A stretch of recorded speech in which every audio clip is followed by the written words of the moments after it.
Hi friends, అందరు నమస్తే. Happy Sunday అందరికీ. ఈరోజు సండే ఖాళీగా ఉన్నాం కదా, అందుకని జామ చెట్టుకి గత నెలలో ఇలా ఈ చివర కోసేసాము. కాయలు బాగా కాసినాయి. మీ చెట్లు కూడా ఉంటే ఇలా ఈ చివర ఇలా కోసేయండి. జామ చెట్లకి కాయలు బాగా కాస్తాయి. ఇగో చూడండి, గుట్టలు గుట్టలుగా కాసినాయి మా చెట్టుకి.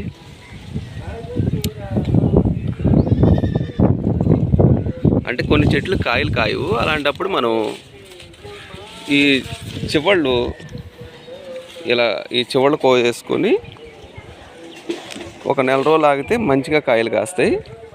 మా చెట్టు మొత్తం కాయలే ఒక 150 నుంచి 200 దాకా ఉంటాయి. అంటే ఇలా కోయటం వల్ల కాయలు కాసినాయి. అంతకుముందు 2-3 కాయలు కాసాయి.